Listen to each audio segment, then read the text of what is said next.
Okay, there's another chapter in the book where I talk about emotional types, and it's important to know about your emotional type to know how to optimize the positive points of your type and to balance out the negative points. The four types that I talk about are the intellectual, and that's somebody who's more comfortable in their head. You're not crying yet? Laughing. Oh no, she's laughing. The intellectual is someone who prefers being in their head and is a wonderful analyzer and very logical problem solver, but tends to not be in the body and may think that intuition and spirituality are drivel because it doesn't make sense. It's not provable. That's the intellectual. And so the balance is for the intellectual to use the mind, but to really get more in the body, to do one yoga pose, just one, and be able to stretch and feel that surrender. So that's the balance for the intellectual. The second type is the emotional empath. And this is the type that I am. Many of you might relate to this. This is the emotional sponge. Somebody who's open and sensitive and loving and can feel things as if you hold something and it's as if you have 50 fingers holding it compared to one. You're so sensitive. You're neurologically wired in such a sensitive way so that the energy of the world, you tend to absorb it into your body and get very exhausted by it or take on the emotions of other people in your own body. And empaths often don't know which emotion is which. You could be sitting next to somebody in a movie theater and go to a funny movie and you could walk out angry or anxious or depressed and not know why. And simply by virtue of sitting next to somebody all that time, for an emotional sponge, for an empath, you'll just take it on. So that's just something to know. You're not crazy. It's really happening. And to begin to honor that part of yourself and to work with some of these strategies not to absorb. Because if I were to absorb everyone's energy with all the people I've been around, I wouldn't be functional.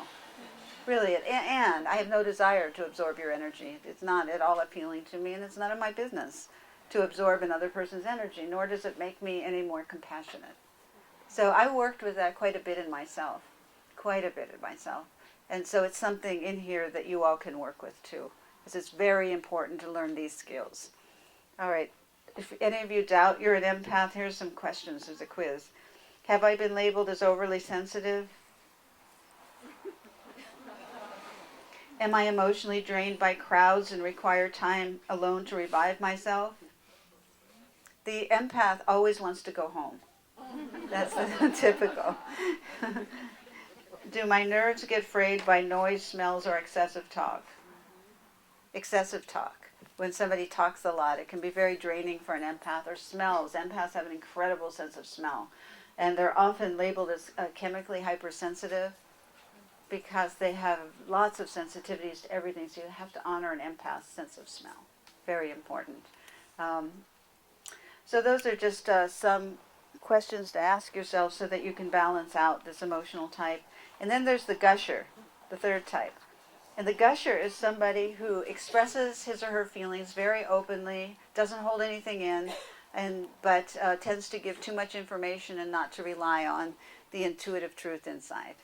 And so to balance the gusher needs to, before picking up the phone to call a friend to express yourself, to breathe, center, go inside, listen to your intuition, your inner knowing, to balance that.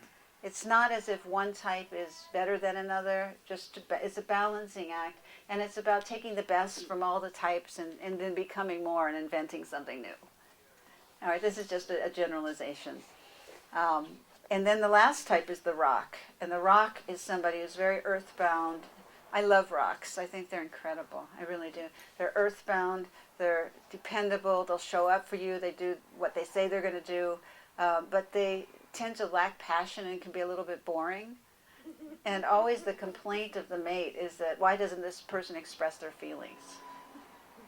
So to balance out the rock, it's important to light a fire and perhaps move or express your emotions more or do some tantric sex exercise or something, some tantric exercise to get the energy flowing in the body. Very important. So the rock can have all those beautiful qualities, but, in addition can be more passionate.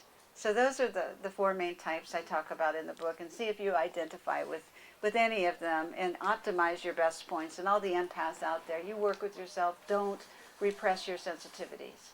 Don't shut them down. That's not the answer. The answer is to grow really strong inside and be able to deal with anything.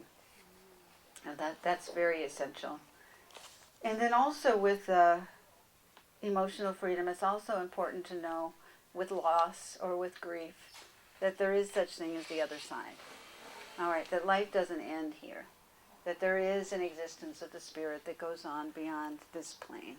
All right, what does the linear mind do with that piece of information? What's that?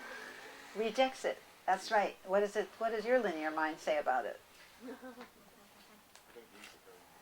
You don't use your linear mind very much? Oh, it needs nurturing too. Both. Be both. It's not one or the other. It's both. But the linear mind says it doesn't exist, the other side. And how do you know? How can you prove it? All right, but when you're going through grief, and the grief is one of the emotions I talk about in here, what is grief? What's the meaning of grief? And how do you work with it?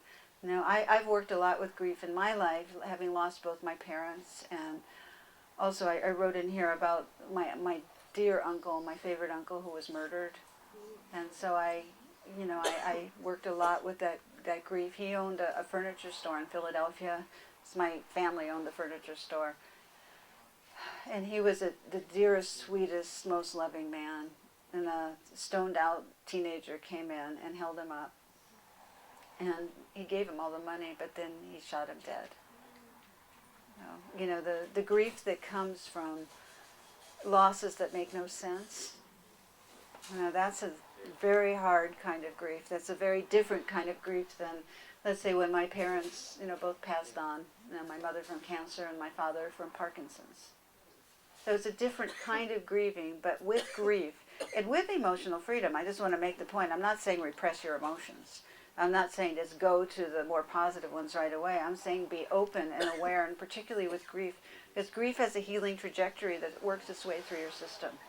And the way to really, if you can trust, and you have to trust grief as a healing force in your body, in your world, and it comes in waves. It's like learning to body surf or be out in the ocean with big waves, and then the swells lessen and then it comes again. But what happens with grief is that it's an intense purification of the body and the soul, if you can allow that to happen and open your heart more. But what happens when you're grieving is that you often get communications from the other side, from the loved ones who have passed on. And the loved ones will come back to you in the form and say, I'm all right. They'll let you know that they're okay. How many of you have had dreams like that? Yes, they're very common dreams. And do you know what traditional psychiatry would say about such a dream? Wish fulfillment. Yes, wish fulfillment. Do you know what wish fulfillment is? Happiness. It's what? Happiness. Happiness. No, it isn't. Not in this case. Wish fulfillment means you're making something up in order to feel better about it. That's not what this is. All right, but this is, again, where intuition helps you to understand emotions. Do you trust your experience of that person coming back to you and letting you know this, or not? It just comes down basically to that. But most people who have had these kinds of experiences really know. You can feel it. Intuition is about, as Quincy Jones said, I interviewed him for the book, listening to the goosebumps. It's listening, trusting those goosebumps. When you're moved, you trust that. And when someone with a linear mind says, you're just making that up, or that's ridiculous, and that's the time where you say, no, sorry, this is it for me. See, you can't be swayed. We live in such a linear world that if you're swayed by that, you're going to be doubting yourself all the time.